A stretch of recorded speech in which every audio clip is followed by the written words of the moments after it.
Auzubillahi minasyaitonirrajim. Bismillahirrahmanirrahim.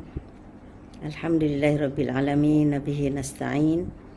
Wassalatu wassalamu ala asyrafil mursalin wa ala alihi wa sahbihi ajma'in. Allahumma salli ala sayyidina Muhammad wa ala alihi wa sahbihi ajma'in. Rabbi shrah li sadri wa yassir li amri wahlul 'uqdatam min lisani yafqahu qawli. Assalamualaikum warahmatullahi wabarakatuh. Yang dikasihi tuan-tuan dan puan-puan, sahabat yang dirahmati Allah Subhanahu Wa Taala.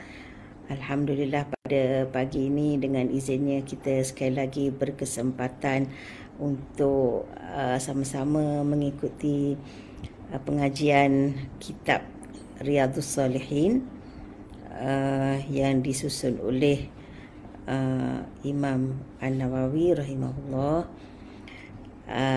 Dan untuk makluman semua, kuliah ini merupakan anjuran bersama Masjid Batu 16 Sarawang dan juga Pertubuhan Ikram kawasan Hulu Selangor, insya-Allah ya.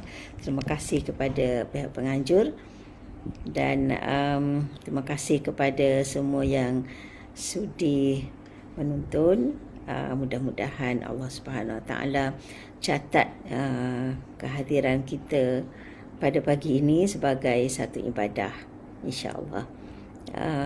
Sila like dan share supaya ramai lagi yang dapat manfaat ya, insya-Allah. Mudah-mudahan kita mohon Allah Subhanahu Wa Taala buka hati kita untuk mendengar yang baik dan mengambil manfaat daripada yang baik-baik, insya-Allah. Kalau ada yang tak baik itu, mohon ampun kepada Allah Subhanahu Wa Taala. Itu adalah daripada kelemahan diri saya sebagai hamba Allah yang lemah ya. Okey, insya-Allah. Pada hari ini kita akan masuk bab baru, iaitu bab At-Taqwa ya, daripada kitab Riyadhus Salihin. Jadi siapa yang ada kitab Riyadhus Salihin itu bolehlah buka ya, insya-Allah. Tapi apa yang saya akan baca adalah syarahnya ya, iaitu syarah yang diberi nama Dalilul Falihin. Dalilul Falihin ini merupakan syarah kepada Riyadhus Salihin. Jadi yang saya akan baca ini bukan sahaja hadisnya, tetapi syarahnya yang terdapat dalam kitab Dalilul Falihin ini, insya-Allah. Ya, kita akan masuk kepada bab At-Taqwa. Perkataan takwa ni sudah tentu kita sedia maklum dan sangat familiar ya. Dan kita baru saja menjalani ibadah Ramadan baru-baru ini yang selalu kita ulang-ulang bahawa objektif puasa Ramadan ialah at-taqwa ya, sebagaimana disebut dalam firman Allah Subhanahu Wa Taala surah Al-Baqarah, ya ayyuhallazina amanu kutiba alaikumus-siyamu kama kutiba alal ladzina min qablikum la'allakum tattaqun. Jadi itulah yang selalu kita ingatkan, bahawa puasa yang difardukan ke atas kita adalah untuk mendidik kita mudah-mudahan menjadi hamba Allah yang bertakwa. Jadi alhamdulillah, mungkin kebanyakan daripada kita telah mencapai objektif itu. Tapi kita tahulah ya, iman manusia ni dia tidak jumuk, tidak tetap atas satu level macam tu. Dia ada menaik dan menurun. Jadi sebab itu kita selalu kena ulang-ulang, kena sentiasa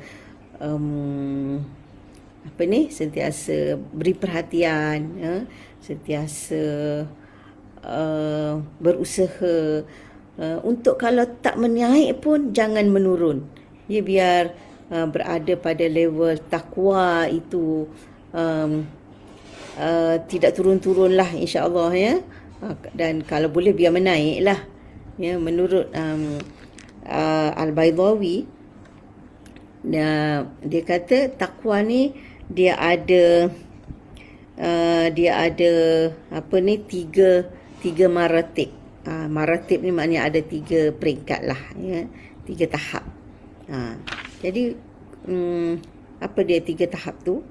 Iaitu pertama dia kata memelihara diri daripada azab yang abadi di neraka.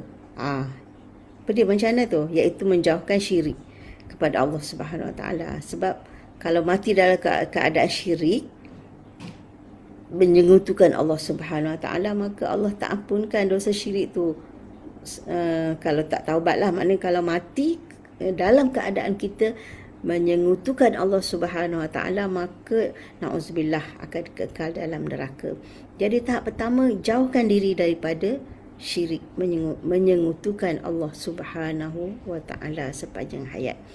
Okey, itu tahap pertama.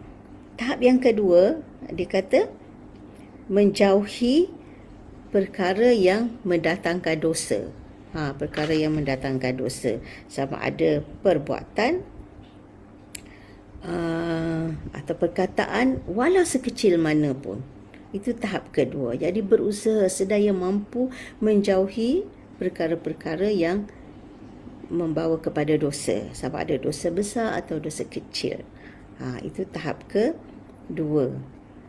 Jadi selalu orang beri makna takwa ni yang tahap kedua ni lah kan, menjauhi apa yang dilarang, melakukan apa yang disuruh. Bukan saja larangan yang besar-besar, sekecil mana pun larangan Allah Subhanahu Wa Taala cuba jauhi, dan begitu juga sekecil mana pun suruhan Allah Subhanahu Wa Taala cuba laksanakan. Dan tahap yang ketiga ni yang paling tinggi lah, dia kata membersihkan diri daripada apa sahaja yang menyibukkan kita daripada mengingati Allah Subhanahu Wa Taala. Jadi maknanya diri kita, hati kita, perasaan kita, fikiran kita, semuanya menjurus kepada mematuhi dan mengingati Allah Subhanahu Wa Taala. Apa saja yang boleh melekakan kita daripada mentaati Allah, mengingati Allah, semuanya kita jauhi. Jadi maknanya tidak ada satu detik dalam hidup kita kecuali berhubung dengan Allah Subhanahu Wa Taala. Itu martabat takwa paling tinggi yang Allah sebut dalam firman-Nya surah Ali Imran, ya ayyuhallazina amanu taqullaha haqqa tuqatih. Ini selalu dibaca oleh khatib ketika baca khutbah setiap hari Jumaat kan. Ya ayyuhallazina amanu taqullaha haqqa tuqatih, dengan sebenar-benar takwa. Jadi itu martabat, tapi saya tak jelaskan lagi apa sebenarnya makna takwa ni. Tapi kenapa tak jelas dari awal? Sebab saya anggap ramai yang dah faham, tapi tak apalah, kita ulang juga kan. Jadi perkataan takwa ni dari segi bahasa, asalnya makna dia memelihara diri dari sesuatu yang tak digemari. Maknanya kita menjauhkan diri daripada perkara-perkara yang membahayakan kita. Itu pada asalnya makna takwa. Maknanya contohnya kalau kita nak keluar rumah hujan, hujan tengah lebat. Jadi kita nak pelihara diri daripada dibasahi hujan tu, maka kita guna payung. Itu dipanggil takwa lah tu. Maknanya kita memelihara diri daripada apa saja yang memudaratkan kita atau membinasakan kita, atau ditimpa perkara yang tak diingini. Kalau kita masak kat dapur, kita pasang api kan. Jadi adakah kita sengaja hulur tangan dekat api? Sudah tentu tidak. Begitu juga kalau kita nak lepas masak, kita nak angkat periuk tu panas, kita tak pegang periuk direct kan, kita ambil pelapik kan lah, ambil kain ke apa kan, kita pegang periuk tu. Jadi maknanya kita nak memelihara tangan kita ni daripada panas periuk tu. Sebab bila kena panas periuk tu boleh melecur lah tangan kita. Itu asal makna takwa. Jadi maknanya memelihara diri daripada perkara yang membahayakan, perkara yang merosakkan, ataupun perkara yang tidak digemari. Jadi dalam konteks syariah, konteks agama Islam, kita kata bertakwa kepada Allah, takut kepada Allah, maksudnya kita memelihara diri daripada perkara yang mendatangkan kemurkaan Allah ataupun memelihara diri daripada azab Allah. Bukan kita nak jauhkan diri daripada Allah, tapi maknanya memelihara diri daripada azab Allah. Azab Allah tu maksudnya neraka lah, insya-Allah. Dan bagaimana cara kita nak memelihara diri daripada azab Allah ini? Iaitu dengan kita melakukan apa yang Allah suruh dan meninggalkan apa yang Allah larang. Itulah makna takwa. Jadi selalunya orang ambil yang hujung dah. Apa makna takwa? Buat apa yang disuruh, tinggal apa yang dilarang. Tujuannya apa? Supaya diri kita terpelihara daripada azab Allah Subhanahu Wa Taala. Jadi kalau tidak ada sifat takwa ni, iaitu sifat takwa tu maknanya sifat takwa inilah yang menjadikan kita sentiasa ataupun mendorong kita sentiasa buat apa saja Allah suruh, walaupun suka, walau tak suka, walau susah, walau senang. Kalau kata Allah suruh aja kita buat. Kerana dengan kita buat apa yang Allah suruh, itulah yang insya-Allah menyelamatkan kita daripada siksa Allah. Begitu juga apa yang Allah larang, sedaya mampu kita jauhi, walaupun kita nak sangat, walaupun kita suka sangat, walaupun kita minat sangat, tetapi kita tahu ya Allah kata jangan buat ni, jangan buat ni, jangan ambil ni. Jadi kita tahan diri kita. Kenapa? Kerana dengan kita menahan diri daripada melakukan apa yang Allah larang itu, itulah insya-Allah akan memelihara, menyelamatkan kita, memelihara diri kita daripada azab Allah Subhanahu Wa Taala. Jadi itulah makna takwa. Jadi dalam Al-Quran, takwa ni banyak sangat disebut dengan pelbagai nada, pelbagai uslub untuk menggalakkan kita supaya memiliki sifat takwa ni, sifat menjauhkan diri daripada azab Allah ni. Antaranya Allah Subhanahu Wa Taala memuji orang yang bertakwa, memuji orang yang bertakwa. Misalnya wa in tasbiru wa tattaqu fa inna dzalika min azmil umur. Kalau kamu sabar, kamu bertakwa, itulah perkara yang sangat sangat bagus, sangat dipuji. Itu maknanya memuji, penting ke sifat takwa. Begitu juga dalam ayat lain pula Allah janji kalau kamu takwa, Allah akan pelihara kamu daripada musuh. Umpamanya dia kata wa in tasbiru wa tattaqu la yadurrukum kaiduhum syai'a. Kalau kamu sabar dan bertakwa, maka tidak mudarat kepada kamu tipu daya mereka sedikit pun. Maknanya kalau musuh nak buat apa pun kat kita, Allah akan pelihara jika kita takwa. Tapi Allah ganding dengan sabar. Sebab apa? In tasbiru wa tattaqu. Sebab kita bila nak menahan diri daripada perkara yang Allah larang tu, kadang-kadang perkara tu kita suka, kita seronok kan. Jadi macam mana kita nak tahan diri? Kena ada sifat sabar.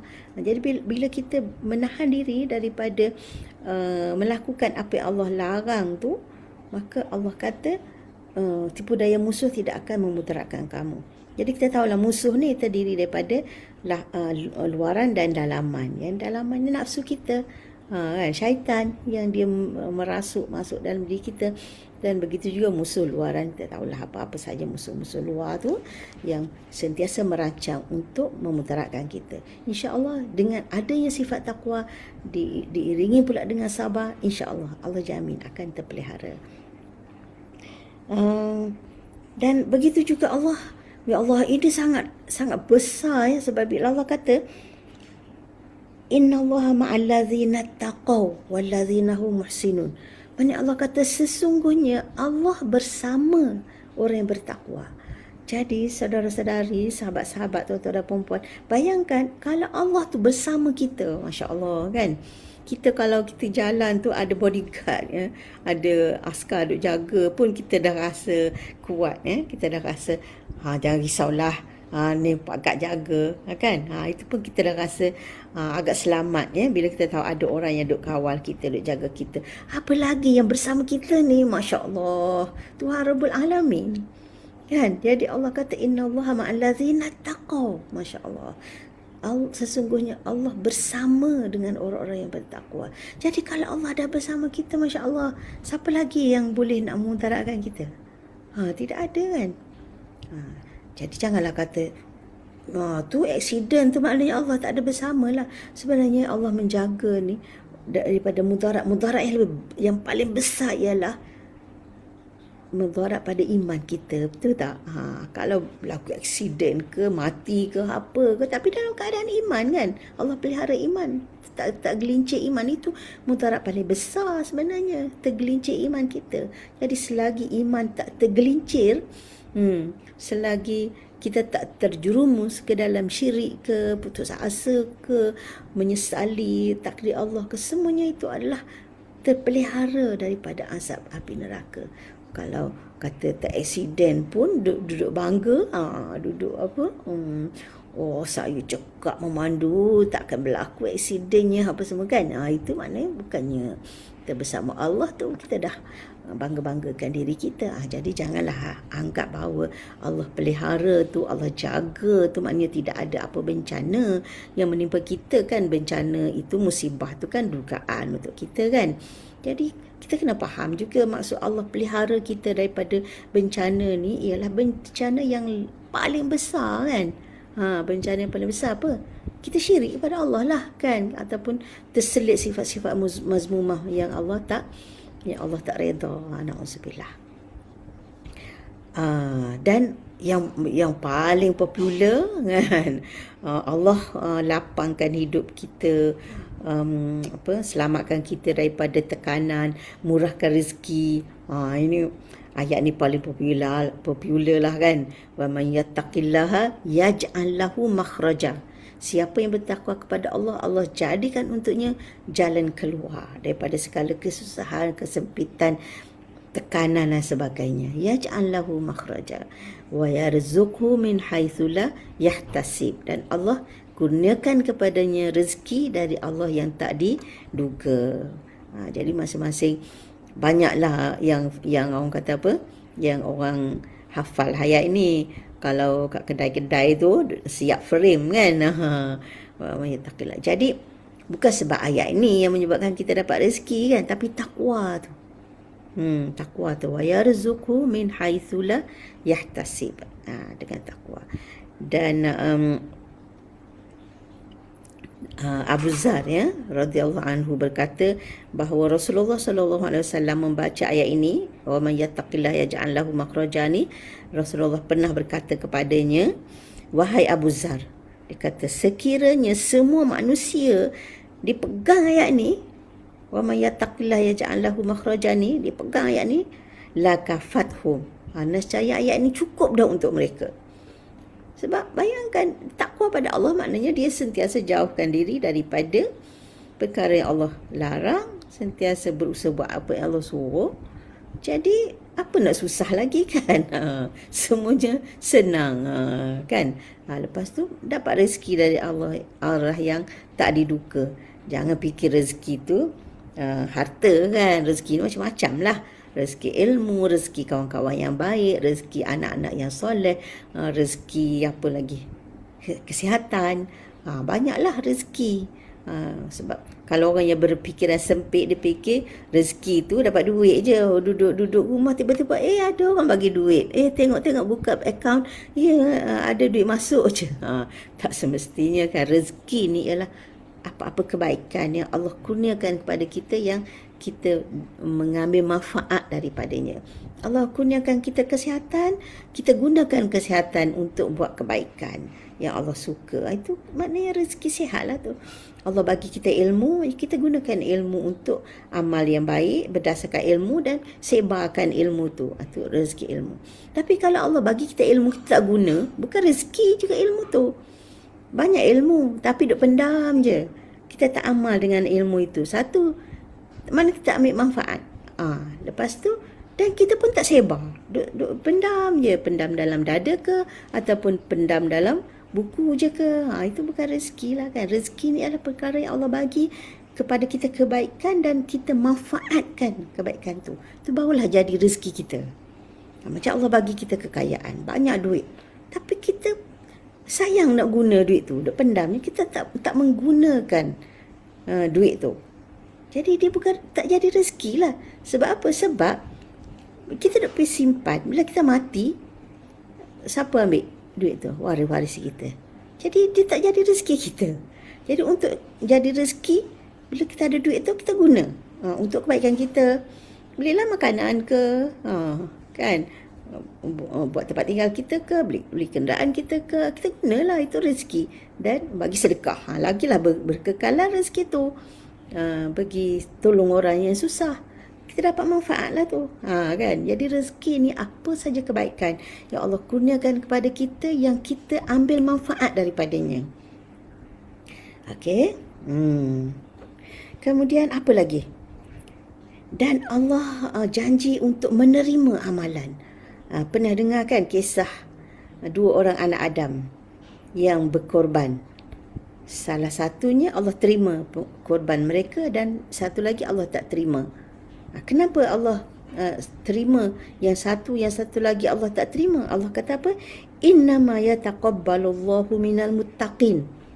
Innama yataqabbalullahu minal muttaqin. Sesungguhnya Allah hanya menerima amalan daripada orang yang bertakwa.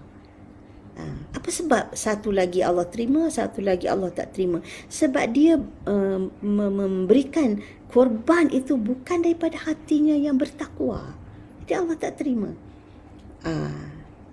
Okey, kita nak korban tak lama lagi kan? Jadi keluarkan korban itu dengan hati yang takwa. Macam mana hati yang takwa? Mana kita niat betul-betul nak dapatkan redha Allah dengan korban kita ni. Janganlah pilih ni paling murah, tak okeylah ni. Tak semestinya. Yelah, kalau kita tak mampu, memanglah kita cari mana yang kita mampu, kan. Tapi maknanya yang kita fikirkan ialah kita nak mengeluarkan yang terbaik daripada apa yang ada pada kita. Jadi dua anak Adam ni, diriwayatkan bahawa seorang ni dia ternak dia menternak binatang ternakan, dan satu lagi dia bercucuk tanam. Jadi dia berkorban hasilnya. Jadi yang ternak ni dia pilih mana haiwan yang paling segar, paling banyak isi, paling yang baguslah daripada apa yang ada padanya. Jadi yang tu dijadikan korban dia. Yang seorang ni pula dipilih hasil-hasil yang paling tak elok, yang dah nak busuk ke, yang tak segar, yang tak elok lah, kan. Jadi yang tu dia bagi korbannya, Allah tak terima. Sebab apa? Sebab dia pilih apa yang terburuk untuk diberi korban. Jadi syarat terima adalah innama yataqabbalullahu minal muttaqin. Dan satu lagi, takwa itu meningkatkan darjat kita di sisi Allah Subhanahu Wa Taala. Inna akramakum indallahi atqakum. Kita selalu baca juga kan. Manusia semuanya dijadikan daripada keturunan yang sama, Adam dan Hawa, dan dijadikan pula berkabilah, berbangsa, berpuak, bersuku dan sebagainya, dengan rupa paras yang berbeza, warna kulit yang berlainan, bahasa keturunan yang macam-macam. Tapi semuanya itu bukan menjadi ukuran di sisi Allah Subhanahu Wa Taala. Yang paling mulia di sisinya adalah atqakum, yang paling bertakwa. Jadi kalau kita nak menjadi manusia yang mulia di sisi Allah, kita kena bina sifat takwa tu. Jadi itu antara kelebihan-kelebihan adanya sifat takwa dalam diri kita yang kita nak cuba bina, insya-Allah. Okey, jadi saya dah terangkan apa tadi, maratib takwa, maksud perkataan takwa dan kelebihan orang yang bertakwa. Jadi sekarang kita tengok nas-nas ya. Okey, biasalah dalam kitab Riyadhus Shalihin ini, di setiap bab Imam An-Nawawi akan membawa beberapa firman Allah yang berkaitan dengan bab yang akan dibincangkan ya. Tadi yang saya baca tadi adalah daripada syarah dia. Jadi daripada Riyadhus Shalihin ini yang ada pada tuan-tuan dan puan-puan yang mungkin ada yang tengah buka kitab tu. Jadi Imam An-Nawawi memulakan bab ini dengan membawa beberapa firman Allah Subhanahu Wa Taala ya. Pertama, Allah berfirman, ya ayyuhallazina amanu taqullaha haqqa tuqatih. Wahai orang yang beriman, takwalah kepada Allah, takutlah kepada Allah haqqa tuqatih, dengan sebenar-benar takwa. Jadi bukan olok-olok, ya, bukan main-main, haqqa tuqatih. Jadi apa haqqa tuqatih tadi? Saya sebut apa yang katakan oleh Al-Baydawi, iaitu dengan kita berusaha menjauhkan diri daripada segala apa yang melekakan kita daripada mengingati Allah Subhanahu Wa Taala. Ia tidak bermakna duduk zikir sepanjang masa kan, tapi makna apa saja yang kita buat biarlah ada kata sentiasa ingat Allah, memerhati ke, betulkan niat ke, pastikan apa yang kita buat ni halal ke. Maknanya kita sentiasa kaitkan dengan Allah Subhanahu Wa Taala. Dari segi niat kita, dari segi cara kita buat supaya tidak bercanggah, kemudian dari segi muraqabah kita, bahawa Allah ni sentiasa memerhatikan kita. Jadi dengan kita dah baca bab muraqabah sebelum ni kan. Jadi dengan kita sentiasa sedar, insaf bahawa kita tak boleh buat sembarangan, kita tak boleh menipu, kita tidak boleh kata culas. Kalau Kelantan kata tak boleh nak kecoh, tak boleh. Sebab apa? Sebab Allah memerhati. Itu haqqa tuqatih, ya. Dan ayat seterusnya pula, sebab Allah ni dia sangat kenal kita. Jadi mungkin kita susah nak jaga sepanjang masa ni, kan. Jadi Allah dia cover jugalah, nak bagi kita jangan rasa sangat stres. Macam manalah nak buat, mana boleh kan, kita ni manusia. Itu jadi Allah dia cover pula dengan ayat lain, fattaqullaha mastata'tum, maka bertakwalah kepada Allah mastata'tum, maknanya sedaya upaya kamu, sedaya mampu kamu. Jadi maksudnya kita cuba sedaya upaya, tapi kadang-kadang memanglah ada tersilap, ada terlalai, ada terleka, ada tergelincir. Itu sifat manusia. Jadi Allah Subhanahu Wa Taala, Masya Allah kan, sangat-sangat memahami. Yalah, dia yang menciptakan kita dan dia sangat menyayangi kita. Jadi apabila dia suruh haqqa tuqatih, dia tahu manusia ni ada kelemahan, dia tahu manusia ni ada keterbatasan upayanya. Jadi dia cover dengan mastata'tum, sedaya mampu kamu. Jadi kalau yang tak mampu tu, kan, kalau yang dah terleka, terlajak, tergelincir, terpapas, itu manusia. Itu kata apa, fitrah manusia. Jadi di situ terbukanya ruang taubat, istighfar. Jadi itu sangat adil kan, sangat seimbang. Jadi sebab itu kita pun sebagai manusia, dan kita ada anak, kita ada, yalah, kalau suami ada isteri pada suami, jadi memanglah kita mengharap sesuatu yang sempurna daripada orang lain. Kalau kita sebagai isteri, kita mengharapkan sesuatu yang sempurna daripada suami kita.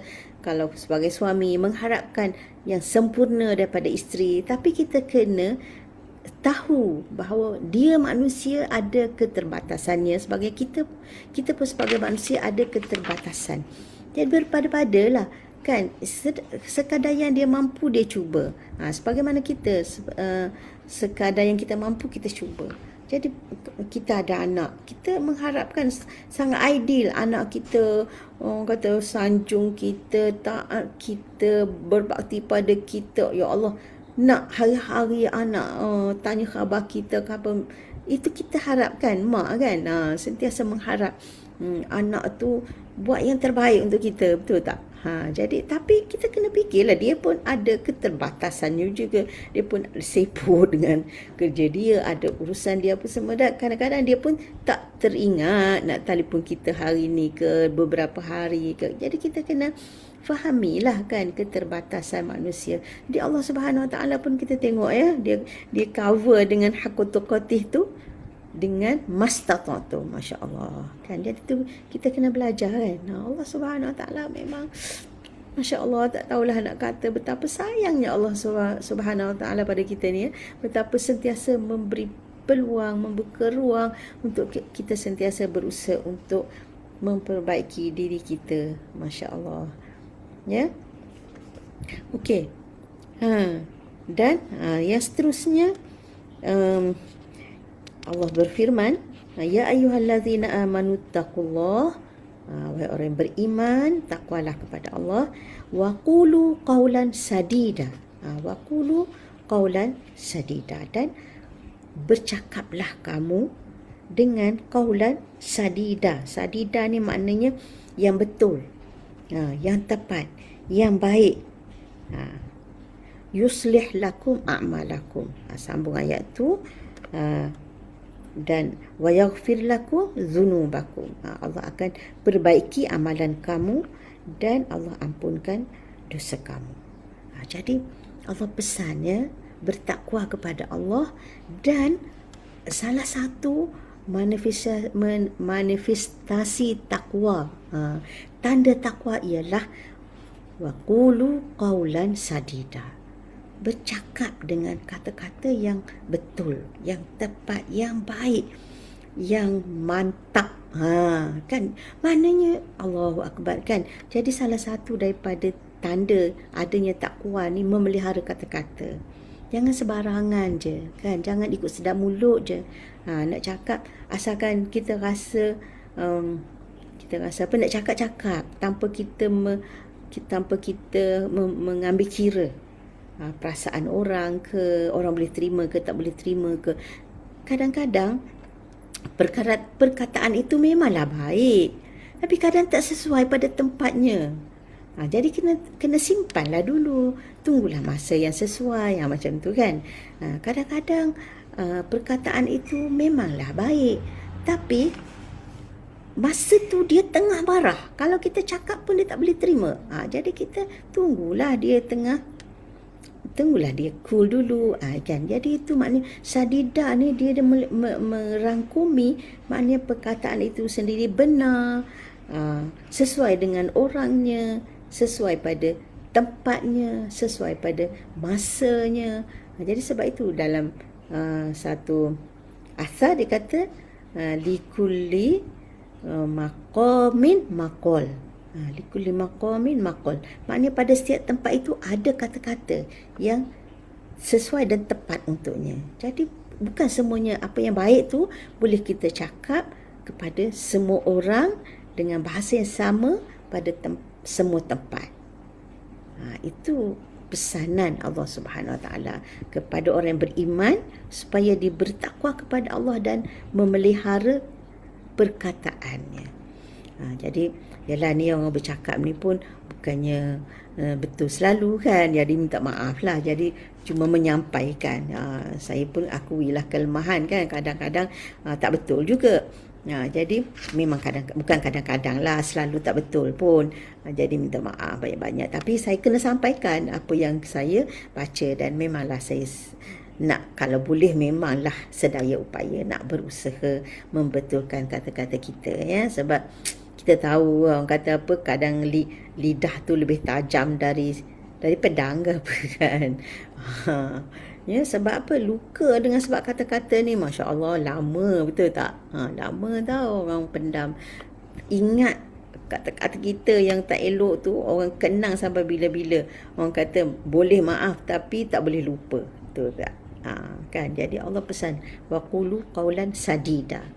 Sadida maknanya betul, tepat, berhikmah semualah. Okey. Dan lagi apa? Beberapa ayat lagi, ya.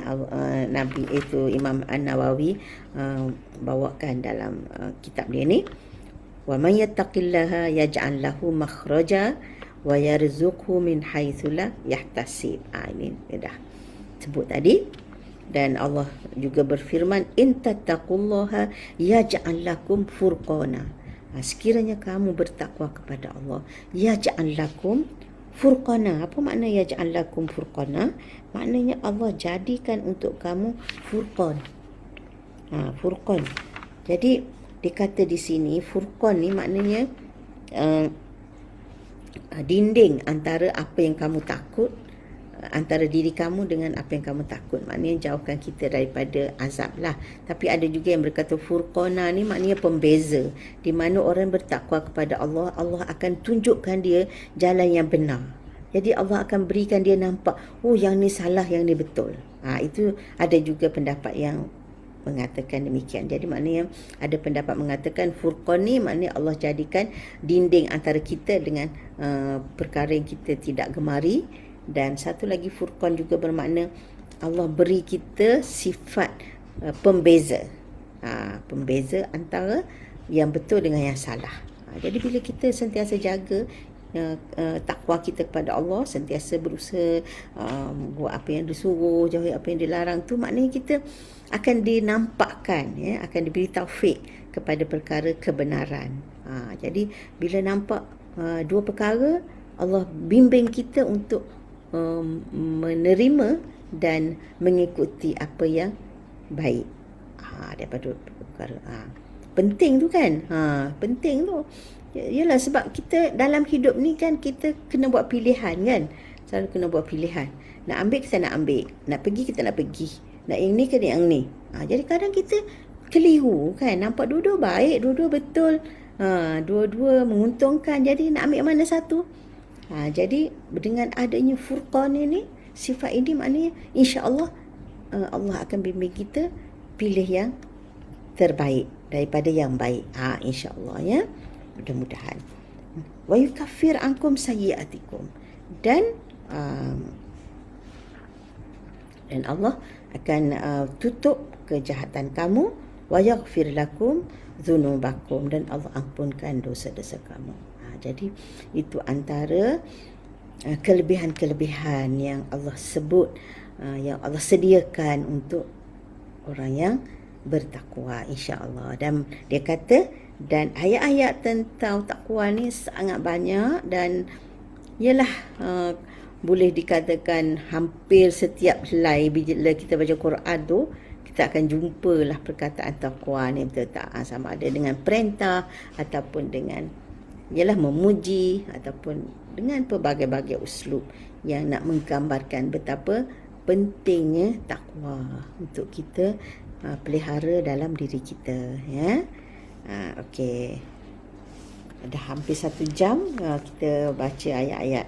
Okey, hadis belum masuk lagi, insya-Allah, dan satu hadis pun okeylah kan, atau 2, insya-Allah.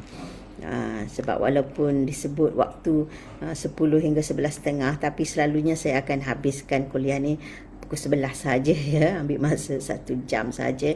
Saya rasa kalau lama-lama pun saudara-saudari boring juga nak duduk dengar kan. Saya pun penat juga nak bercakap je kan. InsyaAllah. Jadi kita akan usaha habiskan dalam 1 jam sajalah, insyaAllah ya. Okey, jadi hadisnya yang pertama dia kata fal awal an Abi Hurairah radhiyallahu anhu. Daripada Abu Hurairah radhiyallahu anhu, qala, kata Abu Hurairah menceritakan, qila ya Rasulullah. Qila ya Rasulullah. Qila ni maknanya dikatakan, maknanya ada orang bertanya. Jadi kat sini Abu Hurairah mungkin dia pun tak ingat siapa nama orang bertanya, ataupun dia pun tak kenal, ya. Ataupun dia dengar-dengar ada orang tanya, macam itulah. Jadi qila ni bermakna dikatakan, tanpa menyebut nama siapa yang berkata itu. Jadi kemungkinan Abu Hurairah tak kenal ataupun dia dah tak ingat, macam itulah ya. Qila. Tapi nak ceritanya sahabat-sahabat ni dia memang rajin bertanya, ya. Sebab bertanya ni salah satu daripada jalan untuk dapat ilmu, betul tak? Jadi qila, ditanya, dikatakan, ya Rasulullah, maknanya ada orang bertanya Rasulullah sallallahu alaihi wasallam, man akramun nas. Man akramun nas. Jadi dia kata dalam syarah Muslim, dia kata akram ni maknanya sifat, akram ni daripada sifat karam. Karam ni bermakna dia kata banyak kebaikan. Jadi maknanya akram ni orang yang paling banyak kebaikan, yang paling banyak memiliki sifat karam. Karam tu sendiri bermakna banyak kebaikan. Jadi maknanya dah banyak kebaikan, yang lagi banyak kebaikan, yang terbanyak kebaikan dia itu akram. Ayunas akram. Manakah manusia yang paling akram? Maknanya paling banyak sifat kebaikannya. Jadi orang yang memiliki sifat kebaikan ni dia panggil karim. Karim. Jadi selalu kita terjemah karim ni mulia, pemurah.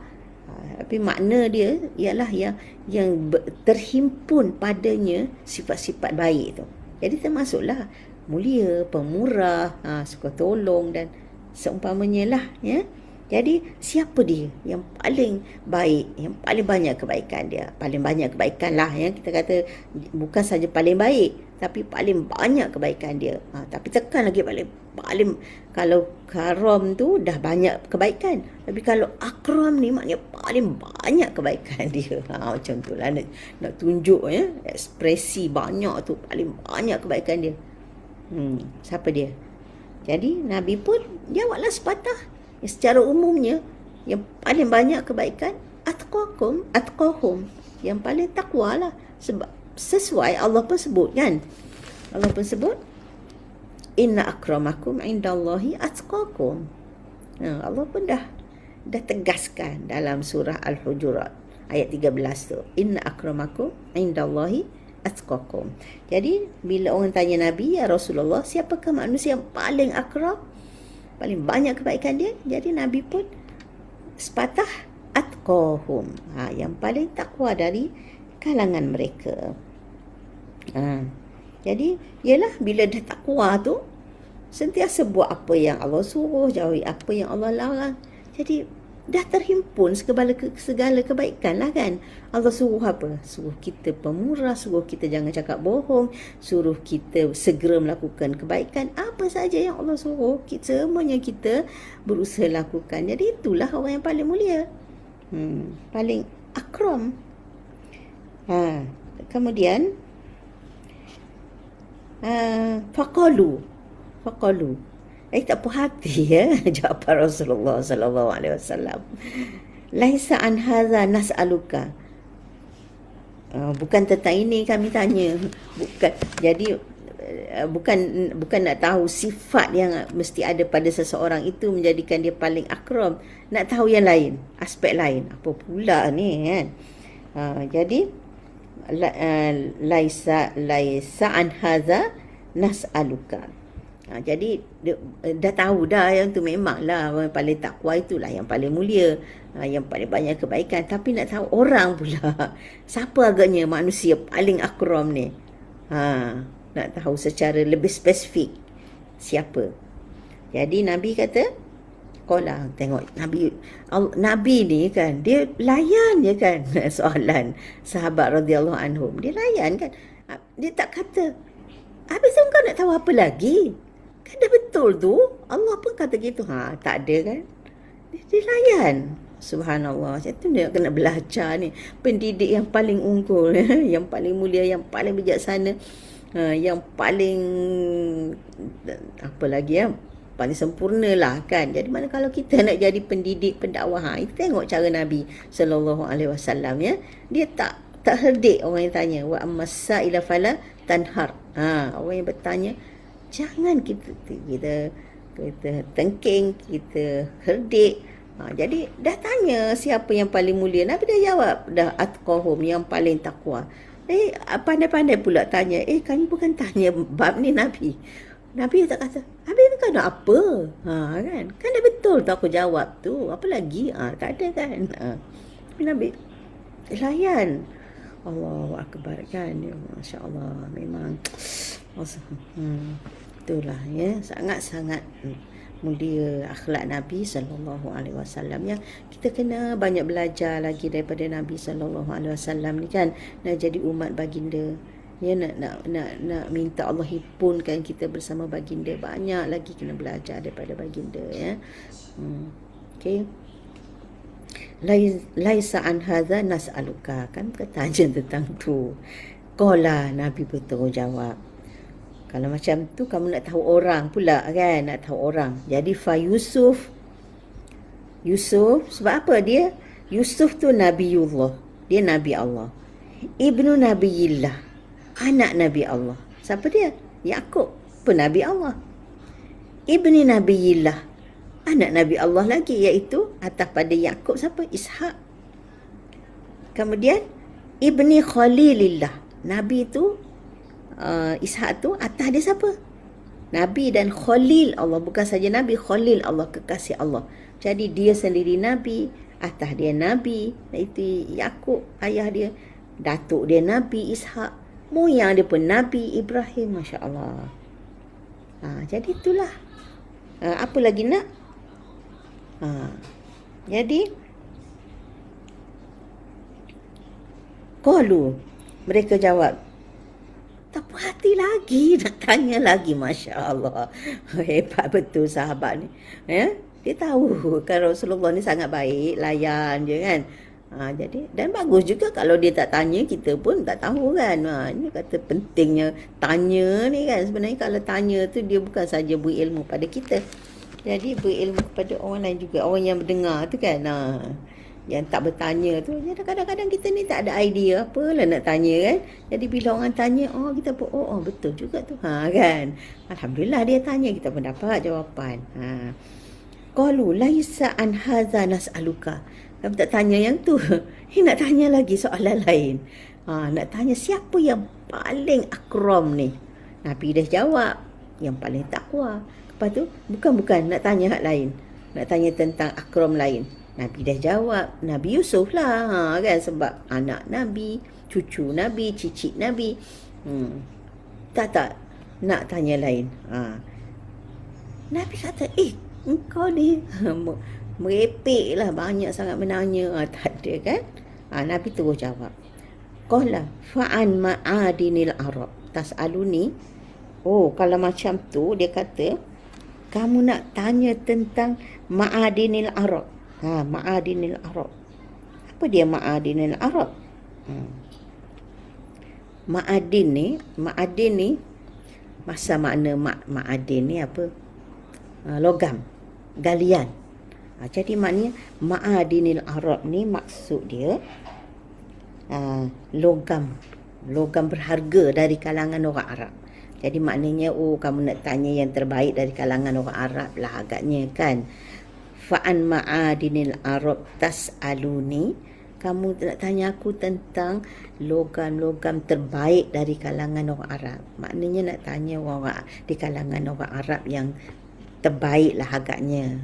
Dia ni nak yang lebih fokus, yang lebih dekat, yang lebih spesifik. Yang umum manusia tu dah tahu dah, yang paling mulia adalah yang paling takwa. Di kalangan manusia pun memang dah tahu dah, yang paling mulia Nabi Yusuf lah, sebab dah dia Nabi, bapak dia Nabi, datuk dia Nabi, moyang dia Nabi. Sekarang nak tahu di kalangan orang Arab ni, orang-orang kita ni. Jadi untuk khusus Arab sahaja ke? Tapi jawapan Nabi dia lebih umum. Dia tidak fokus kepada Arab sahaja. Walaupun depan yang bertanya tu mungkinlah sebab orang Arab kan. Jadi Nabi kata fa'an ma'adinil Arab tas'aluni. Kalau macam tu kamu nak tahu dari kalangan yang terbaik dari kalangan orang Arab ke? Jadi mereka tak jawab ya, tapi maknanya menunjukkan mereka yang itulah nak tahu agaknya. Nabi dah agak dah yang ni, jadi Nabi tak tunggu mereka kata ya tak kan. Nabi terus jawab. Okey, iaitu khiyaruhum fil jahiliyah. Khiyaruhum fil jahiliyah, khiyaruhum fil islami iza faqahu. Iza faqahu. Apa dia? Jadi dia kata yang terbaik ialah khiyaruhum fil jahiliyah. Maknanya siapa di kalangan mereka yang baik akhlaknya semasa jahiliyah, semasa dia belum Islam. Jadi manusia ni memang ada sifat-sifat kebaikan yang dalam diri dia kan, walaupun dia bukan beragama Islam kan. Kita pun ramai kan orang bukan Islam yang suka tolong orang, apa yang popular tu apa, Uncle Kentang kan. Dia belum masuk Islam tapi tengok Masya Allah suka tolong orang, cepatnya bantu orang dan sebagainya. Jadi maknanya bila itu maknanya khiyaruhum fil jahiliyah lah. Jahiliyah ni maknanya tak semestinya orang jahil kan, maknanya dia belum Islam. Jadi makna siapa yang terbaik dari kalangan mereka semasa jahiliyah, khiyaruhum fil Islam, dan bila dia masuk Islam tentulah lagi baik. Tapi khiyaruhum fil jahiliyah, orang yang terbaik zaman jahiliyah itulah dia yang terbaik dalam Islam, Iza faqahu. Iza faqahu. Apabila mereka faham. Ya, faqahu ni maknanya yang faham dengan mendalam akan ajaran Islam tu. Jadi itulah yang paling mulia. Jadi maknanya ialah Allah izin ya, dalam masa sebelum Islam pun dia dah orang kata dicetak dengan sifat-sifat kebaikan. Dia memiliki sifat-sifat kebaikan tu, banyak sifat apa? Suka tolong orang, sifat penyayang, sifat yang baiklah. Apa nak cerita lagi ya? Apa-apalah yang baik.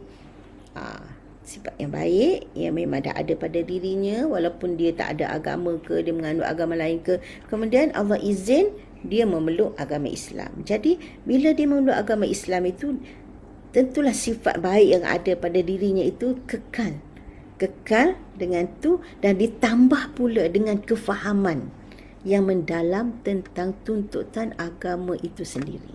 Jadi maknanya mereka buat baik bukan hanya sekadar kerana suka buat baik ataupun kerana memang dah tabiat baik, tapi mereka buat kebaikan itu berlandaskan kepada keimanan, berlandaskan kepada mengharap redha Allah, berlandaskan kepada kasih sayang sesama persaudaraan Islam, persaudaraan insaniah dan sebagainya lah. Jadi maknanya di sini nak tekankan bahawa nak jadi manusia yang akram dalam Islam ni bukan hanya sekadar masuk Islam jadi baik, tapi kena iza faqahu, bila mereka faham.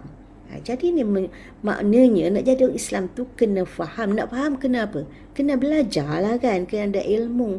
Jadi tak cukup ada Islam dah baiklah semua. Memanglah dah baik dah lah masuk Islam tu, insya-Allah kan. Tapi nak lebih baik, akram ni, nak jadi akramakum ni, yang paling mulia, kena tambah dengan iza faqahu. Kena tambah dengan kefahaman. Jadi macam mana nak dapat kefahaman itu? Kena ada ilmu, kenalah belajar.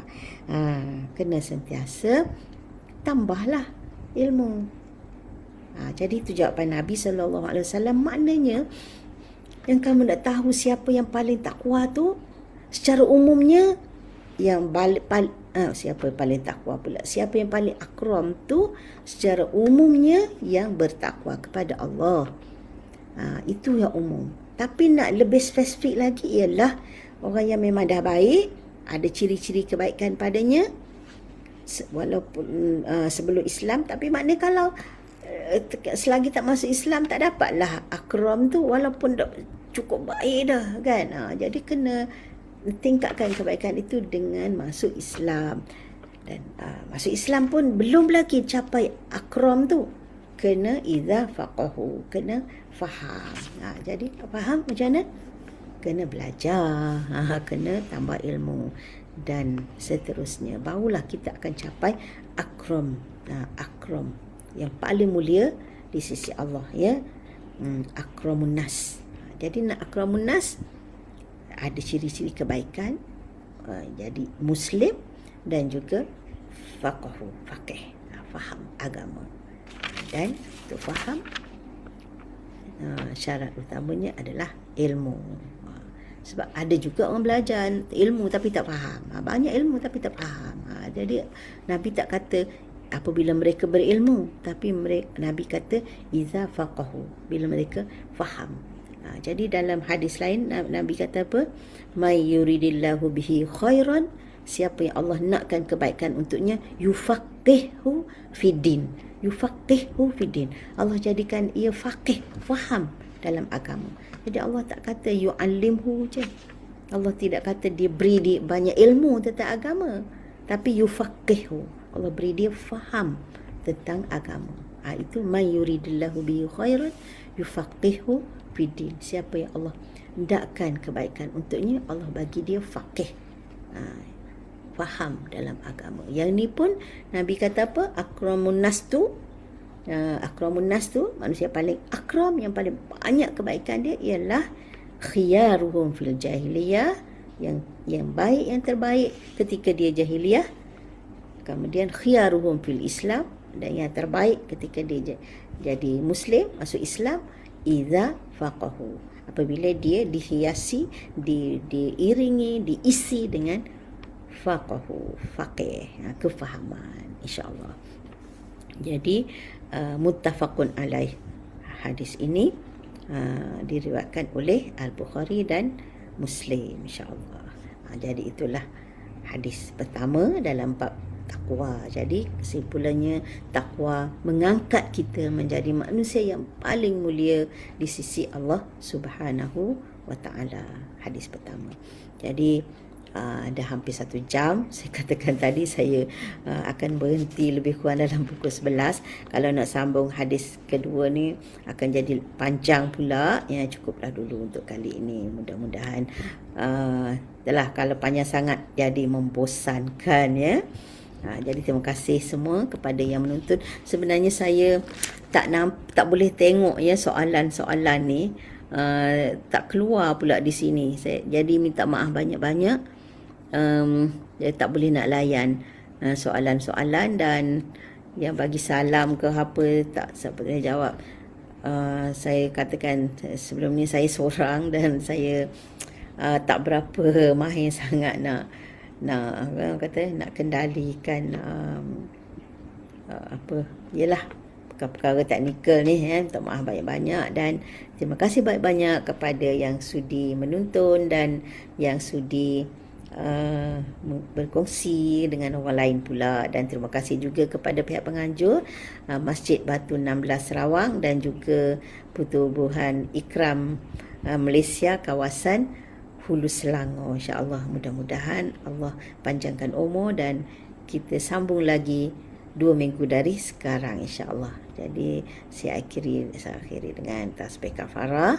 Subhanakallahumma wa bihamdik, asyhadu an la ilaha illa anta, astaghfiruka wa atubu ilaik. Bismillahirrahmanirrahim. Al-'asr, innal insana lafi khusr illa alladhina amanu wa 'amilus solihat wa tawasaw bil haqq wa tawasaw bis sabr. Assalamualaikum warahmatullahi wabarakatuh. Jumpa lagi, insyaAllah.